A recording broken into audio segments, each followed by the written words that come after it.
সকলকে স্বাগত জানিয়ে শুরু করছি নতুন আরেকটি ভিডিও। এই ভিডিওটি খুবই গুরুত্বপূর্ণ। যে সকল এনআইওএস ডিএলএড প্রার্থীরা প্রাথমিক শিক্ষক নিয়োগ 2022 11,758 পোস্টে অ্যাপ্লাই করেছিলে তারা তো দেখবেই, সেই সঙ্গে 20-22 ডিএলএড প্রার্থীরাও দেখবে। ব্যাপারটা ক্লিয়ার হয়ে যাবে যে অবশিষ্ট সিট, সেটা অনেকে বলছে যে এটা 20-22-এর অন্য কারণ না, ব্যাপারটা একটু বুঝে যাবে। প্রথমেই বলি, এনআইওএস ডিএলএডের যে জাজমেন্ট, সেই জাজমেন্ট কপির শেষ পাতার যেটা মেন অংশ সেটা আমি তুলে ধরেছি। আর এটা আবারও বলছি, স্মরণ করিয়ে দিচ্ছি, এনআইওএস ডিএলএডের যে জাজমেন্ট, সেই জাজমেন্ট অনুযায়ী এটা কিন্তু পিটিশনার ভিত্তিক জাজমেন্ট হয়ে গেছে। এখন আর কিছু করার নেই, এটা পিটিশনার ভিত্তিক হয়ে গেছে। যদিও পিটিশনারদের বাইরে যারা আছে তারা হয়তো প্রশ্ন বারবার করছে, তাহলে আমাদের কি হবে, আমরা তো ভালো মেধায় স্থান পেলেও কি হবে না? এখন সেটা পরবর্তীতে সময় আসলে বোঝা যাবে পর্ষদ কি করে, বা আগামী দিনে যদি আবার পুনরায় কেসের মাধ্যমে এই ব্যাপারটা যদি আবার ঠিক হয়। আপাতত পিটিশনার ভিত্তিকই রায় হয়ে গেছে, এটাই কিন্তু মানবে পর্ষদ। তো এখানে পুরো সাব জানিয়ে দিয়েছে বিচারপতি যে we direct the respondent authorities, তারা একদম নির্দেশ করছে রেসপন্ডেন্ট অথরিটিস অর্থাৎ পর্ষদকে। কি নির্দেশ দিচ্ছে? যে এই যে ক্যান্ডিডেট যারা 10ই আগস্ট 2017 পূর্বে ইন সার্ভিস হিসাবে এই ডিএলএড বা এনআইএস ডিএলএড সার্টিফিকেট করেছে, তো তারা কিন্তু ভ্যালিড, তাদেরকে ভেরিফিকেশন করাতে হবে। এমনকি এটা এলিজিবল ক্রাইটেরিয়া হিসাবে ঠিকঠাক করে তারপরে কি করতে হবে? অ্যাপয়েন্টেড করতে হবে, যেটা হলুদ রঙের লাইনটা খুবই ইম্পর্টেন্ট, শ্যাল বি অ্যাপয়েন্টেড। তাও বলে দেওয়া রয়েছে যে আজকের দিন থেকে 3 মাসের মধ্যে, যেটা অর্ডার দিয়েছে, জাজমেন্ট দিয়েছে সেদিন থেকে 3 মাস, অর্থাৎ 3 মাসের মধ্যে পর্ষদকে সেখানে হ্যাঁ না কিছু তো একটা বলতেই হবে, কারণ এটা অর্ডার। তা আগামী দিনে নোটিশ আসবে, অনেকে বলছে কবে কবে, এই 3 মাসের মধ্যেই ভেরিফিকেশনের নোটিশ আসবে। কিসের ভেরিফিকেশন? ক্যান্ডিডেটের ভেরিফিকেশন হয়তো আরেকবার হবে, আর স্কুলটা ঠিকঠাক ছিল কি না, যে স্কুলটা দেখিয়ে কোর্সটা কমপ্লিট করা হয়েছে সেই স্কুলটা ঠিক মানে আইনত কিনা, ঠিকঠাক আছে কিনা সেটা দেখবে। তারপরেই কিন্তু নিয়োগটা করবে। এবার নিয়োগটা কিভাবে করবে অত কিন্তু বলে দেয়নি, সেটা ফিউচার ভ্যাকেন্সি থেকে নাকি অবশিষ্ট ভ্যাকেন্সি থেকে সেটা। কিন্তু এখানে অনেকে হয়তো বলছে যে এটা নাকি আলাদাভাবে নিয়োগ করবে। এটা কখনোই সম্ভব নয়, কারণ নোটিফিকেশান একটা জারি হয়েছে, কেস হতে পারে 10টা একটা নোটিফিকেশনের ওপরে। 20-22-এর কেস ছিল, এনআইএস ডিএলএড যারা এই কেসটা করেছে তারাও এই নোটিফিকেশনের উদ্দেশ্যেই করেছে। এবার পর্ষদ যদি আলাদাভাবে দিতে গেলে আবার ঝামেলা হবে বেশি। এবার প্রথমে চেষ্টা করতে হবে আগের কাট অফটি বজায় রেখে কারা মেধা তালিকায় আসবে, এটা হবে সব থেকে 1 নম্বর কথা। এবার সেটা আগামী দিনে বোঝা যাবে পর্ষদ কিভাবে নিয়োগ দেয়। কিন্তু এমনটা নয় যে রিমেনিং যেটা সিট সেটা 20-22-এর। এবার 20-22-এর মামলাটায় আসল মামলা হিসাবে কেন ধরা হচ্ছে? সবার মনে এটা গেঁথে গেছে যে সাবজেক্ট টু আউটকাম করা, তাহলে এই মামলাটাই মেন, কিন্তু ব্যাপারটা তা নয়। এই মামলাটির জন্য পর্ষদ ওয়েট করেছিল, মেধা তালিকা দিতে পারেনি, যার ফলে এই মামলাটা সবার চর্চার মধ্যে চলে এসছে। কিন্তু এনআইওএস ডিএলএডের মামলাটা ছিলও কিন্তু 11,758 পোস্টের ওপরেই করা।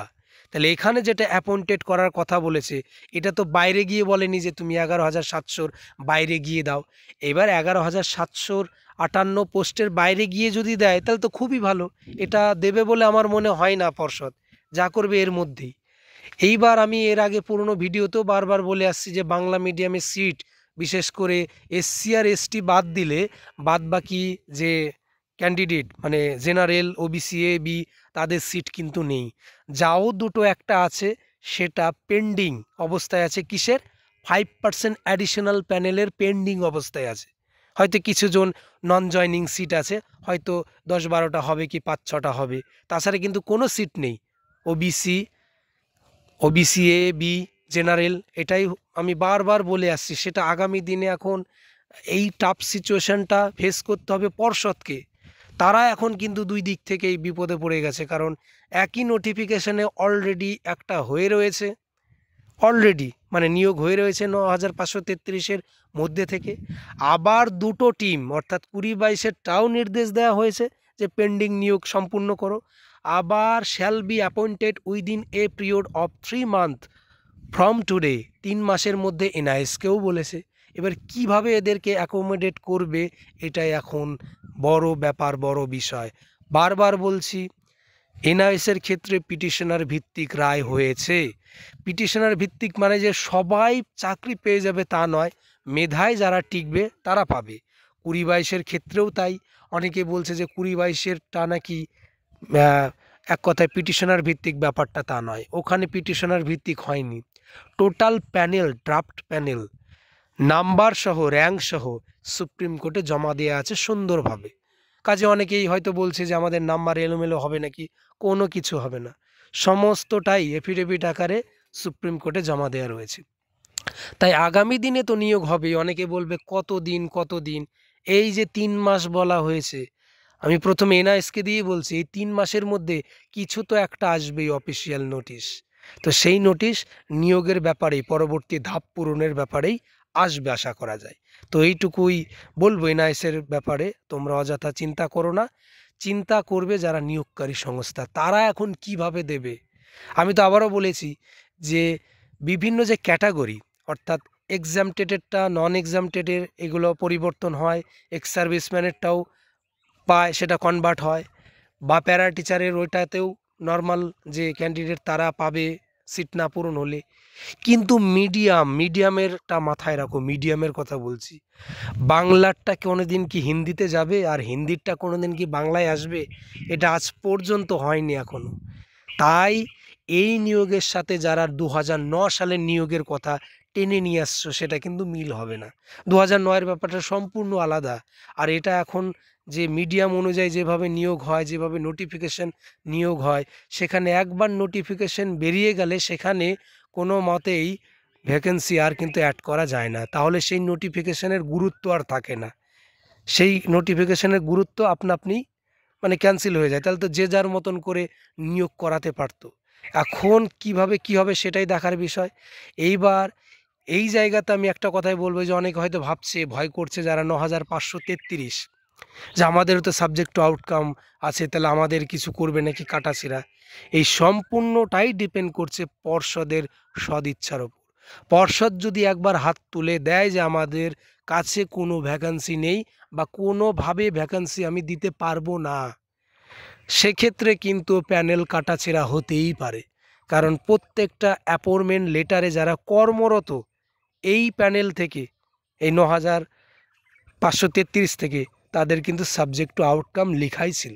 আর এটা মানে এই না যে সে কোনো কিছু জানেই না, তাকে জানানো দেয়া হয়েছে যে 20-22-এর ব্যাপারটা ছিল, যার জন্য সাবজেক্ট টু আউটকাম। এবার অনেকে হয়তো আবার বলবে তো এনআইএসের ব্যাপারটা নিয়ে তো লেখা নেই। কিন্তু এনআইএসের ব্যাপারটা নিয়ে না লেখা থাকলেও রিক্রুটমেন্ট কিন্তু একটাই ছিল, 11,758, তাকে ইন্ডিকেট করেই কিন্তু কেসটা করা। বিআর গাবাই এই অ্যাপয়েন্টেড কথাটা লিখে ফেলেছে। তাই বিহারের যেটা এনআইএস কেস, তার সাথে পশ্চিমবঙ্গের এনআইএসের কেসের ব্যাপারটা গুলিয়ে ফেললে মোটেও হবে না। কারণ এই যে হলুদ রঙের অংশটা, এটা তুমি কিভাবে কি করবে, এটা কিভাবে তুলবে তুমি? মানলাম অ্যাপয়েন্টেড করার কথা নতুনভাবে বলেছে, নতুন রিক্রুটমেন্ট করিয়ে নিয়ে, তাহলে এই মুহূর্তে 22-এ যারা টেট পাস তাদেরকে বাদ দিয়ে 3 মাসের মধ্যে তাদেরকে কি আবার নতুন করে ডাকতে পারে যে একটা নতুন অ্যাডভার্টাইজমেন্ট এনআইএসের জন্য 3 মাস? নিশ্চয়ই না। তার মানে সেই 11,758টাকেই টার্গেট করে এই অর্ডার দেয়া, এনআইএসের ক্ষেত্রে বলছি, হলুদ রঙের অংশটা 3 মাস। তো এখন এটা একটা বেশ, বলতে গেলে একটা জটলা। এটা স্থিরভাবে তোমরা যদি ভাবো, একটা গভীর ভাবনার মধ্যে পড়ে যাবে যে তাহলে এই মুহূর্তে বাংলাতে নাকি সিট নেই, বিশেষ করে এই এসসি এসটি বাদ দিলে এদের সিট রয়েছে অনেক, আদার্স কিন্তু সিট নেই। তাহলে এখন কিভাবে কি হবে, এটাই তো এখন দেখার বিষয়। তো আগামী দিনে এক কথাই বলবো, এই নিয়োগ নিয়ে কিন্তু দ্বিতীয় পার্ট, একটা বলতে গেলে অস্থিরতা তৈরি হওয়ার সম্ভাবনা আছে আগামী দিনে। এবার যদি পর্ষদের সদিচ্ছা থাকে, সুপার নিউমেরিক পোস্ট ক্রিয়েট করা যায়, সেটা অবশ্যই আদালতের নির্দেশ মানতে হবে। এবার আদালত তো চাইবেই যারা অ্যাপয়েন্টেড টিচার 9533, তাদেরকে না সরিয়ে কাজটাকে সম্পূর্ণ করা। তাহলে এটা কিন্তু আগামী দিনে আবার যদি কেসাকেসির মধ্যে যায়, এ তো অবাক হওয়ার কিছু নেই। তখন খুলে বলতে হবে যে এনআইএসের ব্যাপারটা এরকম, অনেকে নিয়োগ পেয়ে গেছে, এখন আমি কি করে সরাই, আউটকাম তো আছে, তাহলে কি করে সরাই। তারপর তারা যদি ছাড়পত্র দেয় যে ঠিক আছে তুমি ফিউচার ভ্যাকেন্সি থেকে টানো ব্যাপারটাকে, যেটা 2009-এর ক্ষেত্রে হয়েছে, সেটা তো 2022-এর নিয়োগের ক্ষেত্রে এখনও হয়নি। যদি হয় তবে সমাধান হয়ে যাবে। তো আগামী দিনে হয়তো কিছুটা সময় যাবে। তবে এইটুকু বলতে পারি, আগামী ৩ মাসের মধ্যে একটা কিছু তো আসছেই নোটিশ এনআইএসের ওপরে। সেই সঙ্গে 20-22-এরটাও তাই। 20-22-এরটা তো অনিবার্যভাবে আসবেই। তো এইটুকুই বলার ছিল এই ভিডিওতে।